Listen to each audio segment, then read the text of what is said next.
Hi everyone. आज हम लोग वर्ण विचार पढ़ेंगे जो कि हमारे हिंदी व्याकरण की दूसरी कक्षा है।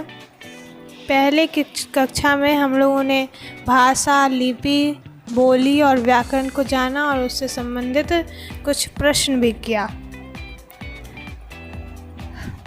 तो आज हम लोग वर्ण विचार से शुरू करते हैं। वर्ण क्या किसे कहते हैं? आप लोग पूर्व से भी जानते होंगे कि वर्ण वह सबसे छोटी इकाई है जिसके और खंड या टुकड़े नहीं किए जा सकते हैं। जैसे यहाँ आप लोग देख सकते हैं, लिखा हुआ भी है कि व्याकरण में ध्वनि को ही वर्ण कहते हैं। यहाँ लिखा हुआ मतलब हम लोग अपने मन की बात बोलने के लिए भाषा का प्रयोग करते हैं, और भाषा जिस माध्यम से बोली जाती है वो तो ध्वनि होती है। मुख से जो निकलती है वो तो ध्वनि होती है ना, उसे ही वर्ण कहते हैं।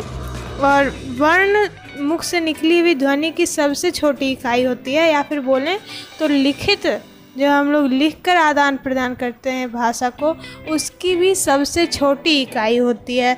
जैसे यहाँ उदाहरण के रूप में आप लोग देख सकते हैं, यहाँ पे उदाहरण थे ना, जैसे यह मेरा घर है। यह देखिए, ये एक वाक्य है और इसमें 4 शब्द हैं। आप लोग यहाँ देख रहे हैं 4 शब्द है। यह मेरा घर है, इसमें 4 शब्द हैं। तो ये तो सबसे छोटी इकाई नहीं हुई, इसके टुकड़े हो गए, हम लोगों ने देख लिया। अब इसके बाद इसका एक टुकड़ा, मतलब यह 4 टुकड़े हुए ना, इस वाक्य के 4 टुकड़े हुए। यह मेरा घर है, तो इसका पहला टुकड़ा यह, क्या इसका भी टुकड़ा हो सकता है? तो हम लोग देख सकते हैं कि हाँ, इसका भी टुकड़ा हो सकता है। यहाँ देखिए टुकड़ा दिया है ना, यह जोड़ अ जोड़ ह जोड़ अ।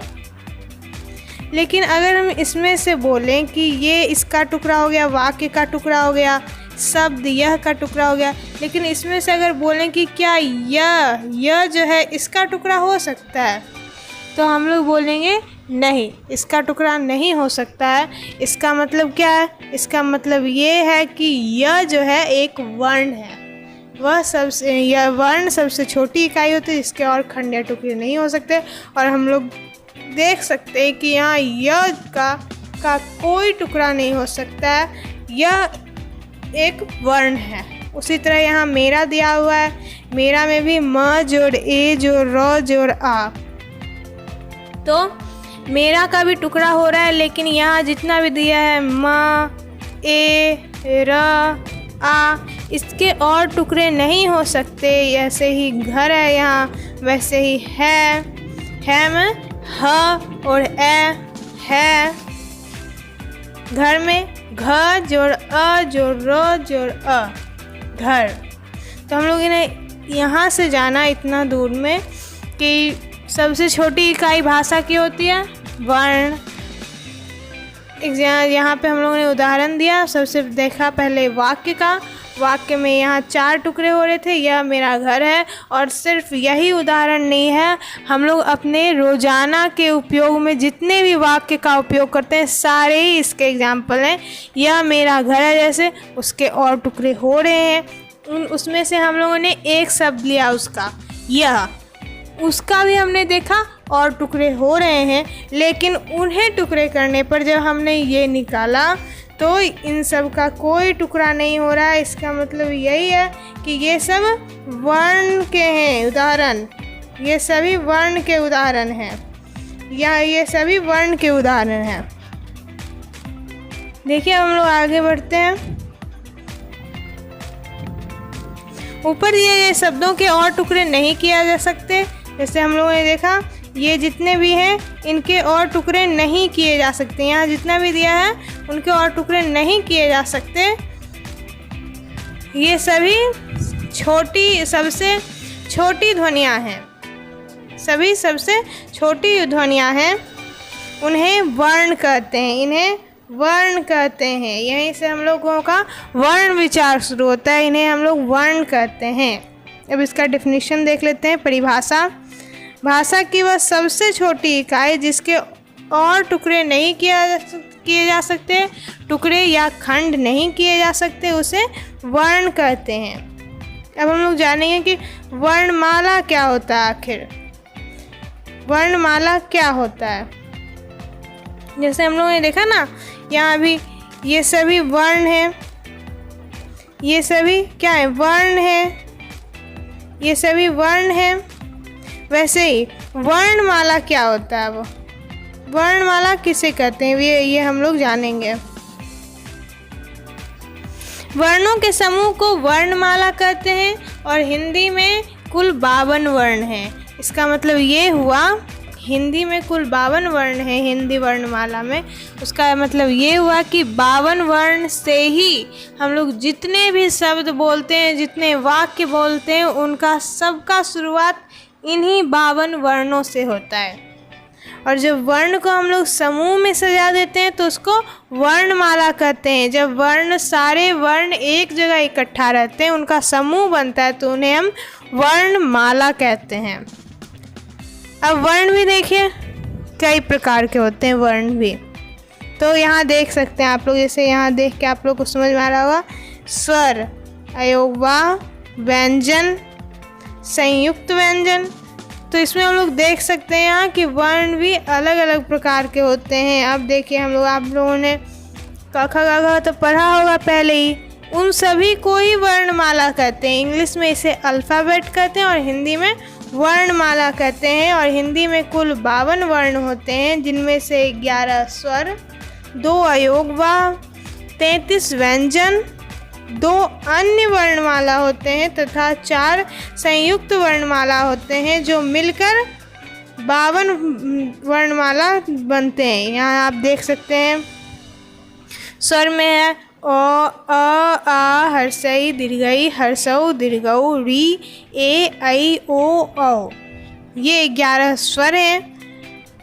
अयोगवाह कितने हैं? 2 अंग और अयोगवाह हैं। इसके बारे में हम लोग आगे भी चर्चा करेंगे। अभी पहले वर्णमाला जान लेते हैं सिर्फ, कि वर्णमाला में आखिरकार कौन कौन से वर्ण होते हैं। तो अब हम लोगों ने स्वर भी जाना, अयोगवाह भी जाना। अब व्यंजन जानेंगे। व्यंजन 33 होते हैं, क से लेकर ह तक। अब हम लोग इनकी एक व्यंजन जैसे लिखी हुई है, उनकी एक एक श्रेणी का भी नाम होता है। जैसे क से अंगा तक हम लोग बोलेंगे इसे कवर्ग। इस श्रेणी को हम लोग कवर्ग के नाम से जानते हैं, क्योंकि इसका शुरुआत क से हुआ है, तो इसे कवर्ग के नाम से जानते हैं। दूसरा च से शुरू होता है और इसे हम लोग चवर्ग के नाम से जानते हैं। इसी तरह से ट से होता है टवर्ग, त से तवर्ग, प से पवर्ग। इसी तरह हम लोग आगे भी जानेंगे। अन्य 2 होते हैं, ड और ढ। इस तरह हम लोगों ने अभी तक जाना, क्या जाना, कि कुल वर्ण 52 होते हैं। कुल वर्ण 52 होते हैं। कुल वर्ण 52 होते हैं हिंदी वर्णमाला में। अब हम लोग वर्ण के भेद पढ़ेंगे। सबसे पहले वर्ण के भेद पढ़ने के बाद हम लोग उनके भी भेद पढ़ेंगे।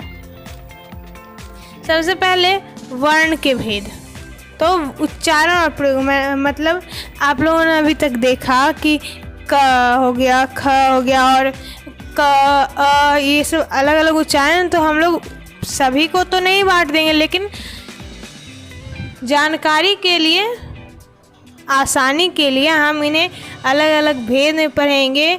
जो एक तरह की ध्वनि, एक तरह का उच्चारण होगा, उन्हें एक रूप में पढ़ेंगे, और जिनका एक तरह ढंग से प्रयोग होगा, उन्हें भी एक ढंग में पढ़ेंगे। तो हम लोग उच्चारण और प्रयोग के आधार पर वर्ण के भेद पढ़ेंगे। तो आप लोग देख सकते हैं उच्चारण और प्रयोग के आधार पर वर्ण के 2 भेद हैं। कौन कौन? स्वर और व्यंजन वर्ण। सबसे पहले स्वर। स्वर किसे कहते हैं?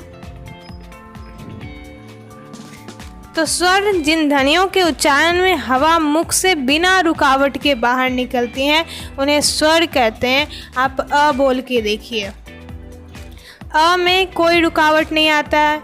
अ, वहीं क बोलिए, क में रुकावट आता है। अ, आ, ई, हर्षई, दीर्घई, ऊ, हर्षऊ, दीर्घऊ, इन सब में हवा बिना रुकावट के मुख से निकलती है और इसलिए हम इसे स्वर कहते हैं। और ये स्वतंत्र होते हैं, ये स्वतंत्र होते हैं, इन्हें किसी के सहारे की कोई आवश्यकता नहीं होती है। तो हम लोग देखते हैं स्वर 11 हैं। इससे पहले भी हम लोगों ने जाना कि स्वर 11 होते हैं। कौन कौन? अ, आ, हर्षई, दीर्घई, हर्षऊ, दीर्घऊ, री, ए, ऐ, ओ, औ। स्वर 11 स्वर हैं तो उनके भी भेद होंगे। 11 हैं तो उनमें भी तो अलग अलग आता हुआ, जैसे अ, आ। तो अ और आ में देख रहे हैं अंतर होते हैं, हो रहा है। अ जल्दी ख़त्म हो गया, आ देरी में, हर्षई कम देरी में होता है, ई, और दीर्घई ई, ऊ, ऊ। तो अंतर तो आ रहा है ना, दोनों के उच्चारण में अंतर आ रहा है, कोई कम देर का है, कोई ज़्यादा देर का है। तो इसके अनुसार भी हम लोग स्वर को और भेदों में बांटते हैं। कौन कौन से भेद देखते हैं हम? स्वर के भेद, स्वर के 3 भागों में बांटा गया है। उच्चारण के अनुसार, उच्चारण में जो समय लगता है उसके अनुसार स्वर को 3 भागों में बांटा गया है। कौन कौन सा? हर्ष स्वर, दीर्घ स्वर और प्लुत स्वर। हर्ष स्वर किसे कहते हैं? आइए जानते हैं। जिन स्वरों के उच्चारण में बहुत कम समय लगता है, बहुत कम समय लगता है ना, तो उन्हें हर्ष स्वर कहते हैं। तो अब ये कितने होते हैं? ये 4 होते हैं। कुल हम लोगों ने जाना कि स्वर कितने होते हैं? 11 होते हैं। हर्ष स्वर कितने होते हैं? उसमें से 4 होते हैं। देखिए अ, ई, ऊ, री। इसमें देखिए कितना कम समय लग रहा है अपेक्षा।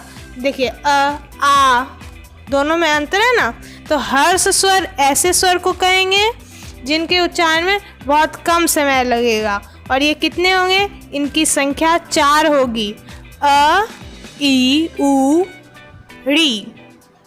अब दूसरे भेद जानते हैं। दीर्घ स्वर। दीर्घ स्वर क्या होता है? जिन स्वरों के उच्चारण में हर्ष स्वर, मतलब जिनमें कम देरी लगता है, कम समय लगता है, की तुलना में 2 गुना समय लगता है, मतलब अ से 2 गुना, उन्हें दीर्घ कहते हैं। तो अ, आ 2 गुना लगता है ना। तो जैसे हम लोगों ने जाना कि हर्ष स्वर 4 होते हैं, हर्ष स्वर 4 होते हैं ना। अ, हर्षई, मतलब अ, ई, ऊ, री। दीर्घ स्वर 7 होते हैं। कितने होते हैं? दीर्घ स्वर 7 होते हैं। आ, ई, ऊ, ए, ऐ, ओ, औ। इन सब में देखिए आप ज़्यादा समय लगा है ना, अ, ई, ऊ, री। इसके अपेक्षा इसमें 2 गुना समय लगा है, तो इसलिए हम लोग इन्हें दीर्घ स्वर कहते हैं और ये संख्या में 7 होते हैं। अब हम लोग तीसरे पे चलते हैं, वो है प्लुत स्वर। प्लुत स्वर, इनमें क्या होता है?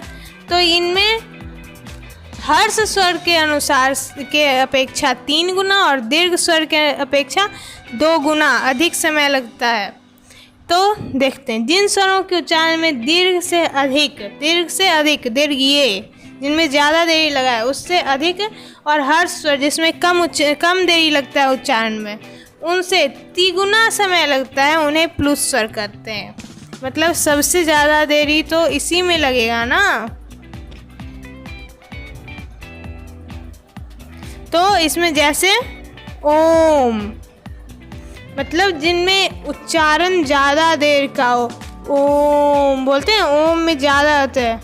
अरे, उसमें ज़्यादा देर होता है, तो ऐसे स्वर को कहेंगे प्लुत स्वर, जिनमें देर लगेगा, उच्चारण में अधिक समय लगेगा। ठीक है, इतना तक हम लोगों ने जाना स्वर के भेद। स्वर के 3 भागों में बांटा गया उच्चारण के अनुसार, और वो है हर्ष, दीर्घ और प्लुत। इन तीनों के बारे में जाना आपने। अब हम लोग स्वर की मात्राएं पढ़ेंगे। स्वर की मात्राएं,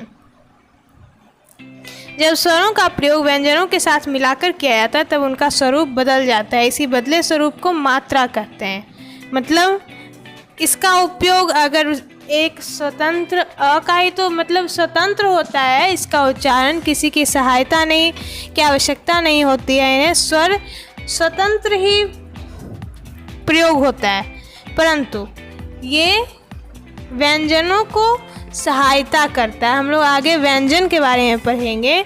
स्वर व्यंजन में को सहायता करता है, उन्हें सहायता प्रदान करता है उच्चारण में। तो जब ये व्यंजन को सहायता प्रदान करता है तो इनका स्वरूप बदल जाता है और उसे मात्रा के रूप में लिखा जाता है। अब हम लोग मात्रा जानेंगे उनका। इसी बदले स्वरूप को मात्रा कहते हैं। जब उनका स्वरूप बदल जाता है, जैसे यहाँ अ है ना, और इनका जब प्रयोग करेंगे तो स्वरूप बदल जाएगा, तो उसे मात्रा कहते हैं। तो अब देखते हैं हम लोग किस स्वर का कौन सा मात्रा होता है। अ का कोई मात्रा नहीं होता है, वह छिपा हुआ होता है हर वर्ण में। जैसे क में अ छिपा रहता है, इसका कोई मात्रा नहीं होता है। वहीं हम लोग आ की बात करेंगे तो एक एक्स्ट्रा लाइन उसमें लगता है, क आ, यहाँ है आ, तो यही जब आकार लगेगा तो उसमें एक लाइन लगेगा और ये हो जाएगा काम। जब हम लोग हर्षई करेंगे तो ये हर्षई का मात्रा ऐसे होगा, और जब भी हम लोग उसे लिखेंगे, किसी शब्द को लिखेंगे हर्षई से संबंधित, तो उसमें यह प्रयुक्त किया जाएगा। वैसे ही दीर्घई, दीर्घई, दीर्घई ऐसे होता है, ऐसे होता है। और जब भी हम लोग प्रयोग करेंगे क के साथ की हो जाएगा, तो फिर ऐसे काम का होगा उच्चारण उसका, और उच्चारण थोड़ा ई से ज़्यादा देरी का होगा और उसका मात्रा भी बदल जाएगा, हर्षई से उल्टा बिल्कुल। ऊ में भी दे सकते हैं आप, ऊ की मात्रा, दीर्घऊ की मात्रा। जब ये लगेगा कू होगा यहाँ पे, तो यहाँ इसके जब हम लोग शब्द लिखेंगे कुछ उससे संबंधित कू से, तो फिर उसमें ऐसा मात्रा लगेगा। ये हुआ री का मात्रा। ए जब हम लिखेंगे तो ऊपर 2 लाइन लगेगा। ओ में भी वैसा ही होगा। और जब भी हम लोग उससे संबंधित शब्द लिखेंगे तो जब उसका उच्चारण हो और वो शब्द लिखेंगे तो उसके मात्रा का ही प्रयोग होगा, हमेशा उसके मात्रा का ही प्रयोग होगा। आप लोग देख रहे हैं ना, काम, किरण, कील, कूल, कूदना, कृषक, केशव, कैलाश, कोमल, कौशल। तो इन सब में आप देख रहे हैं कि स्वर के अक्षर का नहीं प्रयोग करके इसमें उनके मात्राओं का प्रयोग किया गया है। तो हम लोगों ने मात्रा के बारे में भी जान लिए। अब हम लोग इधर आगे चलते हैं। हर स्वर अ की कोई मात्रा नहीं होती, ये हमने आपको पहले भी बताया। यह प्रत्येक व्यंजन में निहित होता है, मतलब हमें दिखता नहीं है लेकिन हर जगह छुपा होता है, हर जगह ये होता है, क्योंकि ये हर व्यंजन को सहायता प्रदान करता है। ये मतलब व्यंजन ऐसे ही स्वतंत्र नहीं होते हैं, वो किसी ना किसी की सहायता से उनका उच्चारण होता है। तो अ जो है वो हर व्यंजन के उच्चारण में सहायता करता है और वो छिपा रहता है, वो हर में निहित होता है। अ से रहित व्यंजन लिखने के लिए उसके नीचे तिरछी रेखा लगा देते हैं, और उसका मतलब क्या होता है, क में जब ये रेखा लगी रहती है, क में जब ये रेखा लगी रहती है तो उसका अर्थ होता है कि वो आधा है, आधा क का निशान होता है ये। और इस चिन्ह को कहते हैं हल चिन्ह। यहाँ आप लोग देख सकते हैं तिरछी रेखा को हल चिन्ह कहते हैं, और जब ये लग जाता है तो उसका अर्थ है आधा क। आधा क हम लोग लिखते हैं ऐसे, ये हुआ आधा क। लेकिन जब हम लोग ऐसे नहीं लिखेंगे तो हम लोग कैसे लिखेंगे, ये हुआ क और इसे मात्रा जोर अ,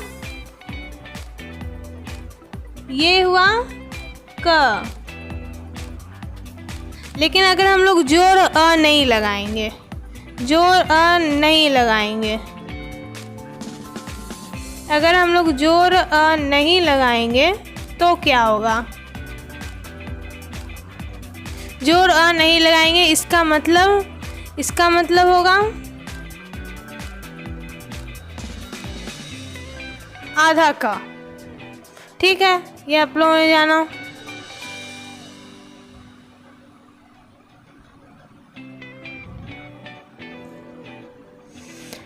तो यहाँ ऐसे ही दिया क ख ग घ त थ, और इस रेखा को हल चिन्ह कहते हैं।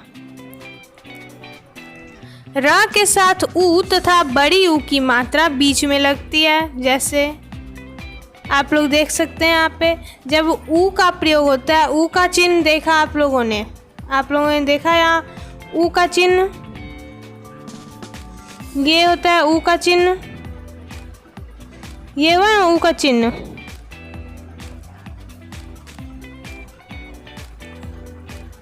तो जब र के साथ ऊ की मात्रा लगाना हो तो हम लोग र में ऊ की मात्रा ऐसे ना लगाकर, र में ऊ की मात्रा ऐसे ना लगाकर ऐसे लगाया जाता है,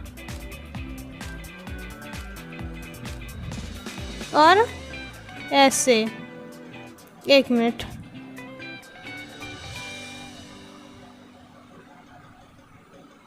ऐसे। ये गलत होता है, ये नहीं लिखा जाता है, और ये सही होता है, ये गलत होता है। तो हमेशा र में ऊ की मात्रा ऐसे ही लगती है।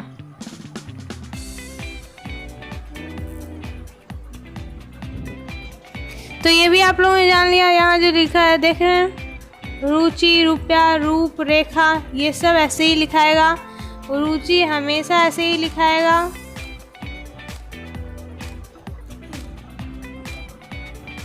रुचि हमेशा ऐसे ही लिखाएगा, कभी भी रुचि ऐसे नहीं लिखाएगा, ऐसे नहीं लिखाएगा, हमेशा ऐसे लिखाएगा। ठीक है, तो हम लोग ये भी जान गए। अब हम लोग अनुस्वार के बारे में जानेंगे। अनुस्वार क्या होता है? अनुस्वार को तो हम लोग बिंदु के अनुसार बिंदु के रूप में देखते हैं ना। लाइन के ऊपर जब बिंदु डाला जाता है तो उसे हम अनुस्वार कहते हैं। उसका चिन्ह क्या होता है? लाइन ऐसे कोई भी लिखेंगे तो उसके ऊपर बिंदु, ऐसे बिंदु। अगर हम पंखा लिख रहे हैं तो ऐसे ऐसे ही होता है ना बिंदु। यही तो है अनुस्वार, यही तो है अनुस्वार। जिन स्वरों का उच्चारण करते समय हवा सिर्फ नाक से बाहर निकलती है उसे अनुस्वार कहते हैं। अनुस्वार। हंस कैसे होता है? उच्चारण करके देखिए आप लोग। जिन स्वरों का उच्चारण करते समय हवा सिर्फ नाक से बाहर निकलती है उन्हें हम अनुस्वार कहते हैं। ये अनुस्वार का पहचान होता है। लिखते समय इसका प्रयोग वर्ण के ऊपर बिंदु के रूप में होता है। जैसे हंस, ह में अनुस्वार लगाएंगे ना, हंस बनेगा। यहाँ ह है, इसमें अनुस्वार लगाए हंस। च में अनुस्वार चंदन। कवर्ग, यहाँ अब हम लोग देखेंगे आगे जो हमने आपको बताया था कवर्ग, पवर्ग, तवर्ग, ये सब चवर्ग। तो वैसे ही यहाँ दिया हुआ है कवर्ग से पवर्ग तक प्रत्येक वर्ग के पहले 4 वर्ण जब अपने ही वर्ग के 5वें वर्ण के साथ मिलते हैं तो पंचम वर्ण के स्थान पर अनुस्वार यानी बिंदी के रूप में लिखे जाते हैं। इसका अर्थ क्या हुआ बताते हैं। यहाँ आप लोग उदाहरण भी देख सकते हैं। जब कवर्ग पवर्ग जैसे हम लोगों ने देखा 5 होते हैं ना, कवर्ग पवर्ग, कवर्ग, चवर्ग, तवर्ग, ये सब। जब कवर्ग के अंत में क्या आता है? क। अच्छा, हम लोग पहले इधर देखते हैं। यहाँ हम लोग देख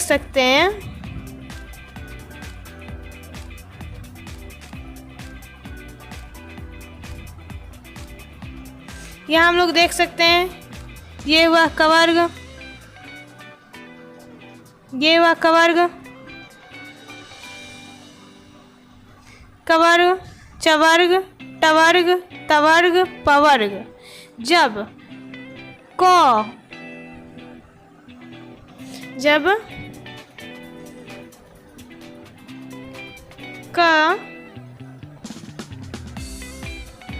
और अंगों का एक साथ प्रयोग किया जाएगा तो हम लोग उसे अनुस्वार के रूप में लिखेंगे, ऐसे। ठीक है, वही आगे बताया गया। उसी प्रकार जब च यहाँ के साथ प्रयोग किया जाएगा तब उसके ऊपर अनुस्वार लगेगा। उसी तरह टवर्ग में भी होगा, मतलब ट में भी, त में भी, प में भी। तो आप लोगों ने जाना कि अनुस्वार कैसे काम करेगा। हम लोग फिर से चलते हैं।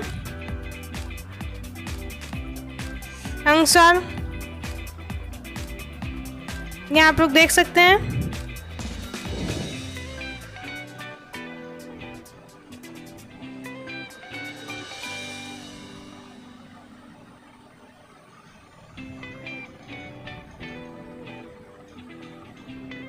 यहाँ आप लोग देख सकते हैं। हाँ, तो अभी हम लोग क्या देख रहे थे, अनुस्वार के बारे में। हाँ, अनुस्वार जब किसी भी कवर्ग पवर्ग जो भी होते हैं उनका अंतिम जब भी वर्ण आएगा जिस भी शब्द के साथ, तो ऊपर में अनुस्वार लगेगा। जैसे आप लोग देख सकते हैं, शंख, चंगा, रंग, या चंचल, खंजर, ठंड, डंडा, चंदन, बंदर, कंपन, संभव। तो ये पांच वर्ण जब भी किसी के साथ आएंगे तो वो अनुस्वार के रूप में आएंगे। और अनुस्वार कैसे कहते हैं, जिनका उच्चारण नाक से हो, केवल नाक से। अब इसके अनुसार इसके बाद है अनुनासिक। अनुनासिक किसे कहते हैं, जिन स्वरों का उच्चारण करते समय हवा मुख और नाक दोनों से निकलती है। अनुस्वार क्या था, सिर्फ नाक से। अनुनासिक क्या होगा, जिसको उच्चारण करते समय हवा मुंह से भी निकले और नाक से भी निकले, उसे अनुनासिक कहते हैं। लिखते समय इसका प्रयोग चंद्र बिंदु के रूप में होता है। इसका मतलब अनुनासिक का मात्रा है चंद्र बिंदु। जब भी हम लोग अनुनासिक का प्रयोग करेंगे तो चंद्र बिंदु का प्रयोग करेंगे। इसका उदाहरण जैसे पाँच, चांद, गूंज आदि। अनुनासिक भी समझ आ गया। वैसा स्वर जिसका उच्चारण मुख और नाक दोनों से हो और इसका चिन्ह मात्रा चंद्र बिंदु। अब हम लोग विसर्ग को देखेंगे। इसका उच्चारण ह की तरह किया जाता है। इसका चिन्ह, विसर्ग का चिन्ह आप लोग देख रहे हैं क्या, ये है विसर्ग का चिन्ह, ये है विसर्ग का चिन्ह। इसका प्रयोग निम्न प्रकार से होता है, अतः, प्रातः, पुनः, अंततः। तो आज हम लोग अभी तक में विसर्ग को भी देख लिए। आज इतना ही है। वर्ण आगे हम लोग वर्ण स्वर, आज हम लोगों ने स्वर समाप्त किया वर्ण में, अभी व्यंजन पढ़ना बाकी है और हम लोग जानेंगे। आज के लिए बस इतना ही। आशा है आप लोग को समझ में आया होगा। आज हम लोगों ने क्या क्या देखा एक बार देख लेते हैं। वर्ण किसे कहते हैं, वर्णमाला किसे कहते हैं, हिंदी में कितना वर्ण है और वर्ण के कौन कौन से भेद हैं। और हम लोग ने ये भी देखा वर्णमाला में और व्यंजन में क्या कौन कौन सा, कवर्ग, चवर्ग, टवर्ग, तवर्ग, पवर्ग, इतना हम लोगों ने देखा। इसके बाद वर्ण के भेद, दो भेद होते हैं, उच्चारण और प्रयोग के आधार पर। स्वर और व्यंजन। स्वर 11 होते हैं और स्वर को हम लोग 3 भागों में बांट सकते हैं, हर्ष, दीर्घ और प्लुत। उसके बाद स्वर की मात्राएं हम लोगों ने देखा कि जब हम लोग व्यंजन के साथ उनका प्रयोग करेंगे तो वो ऐसे ही लिखे उनकी कोई ना कोई मात्रा होगी जो प्रयोग की जाएगी। उसके बाद हम लोगों ने हल चिन्ह को जाना। हल चिन्ह क्या होता है, जब हम लोग मतलब जब भी किसी शब्द में लगता है तो इसका मतलब उसमें अ का प्रयुक्त नहीं हुआ है। हल चिन्ह का अर्थ है कि वह व्यंजन में अ की मात्रा निहित नहीं है। और ऊ का प्रयोग कैसे करेंगे र के साथ, ये भी हम लोगों ने जाना। अनुस्वार को जाना, उसके बाद अनुनासिक और विसर्ग को जाना। आज के लिए इतना ही। धन्यवाद।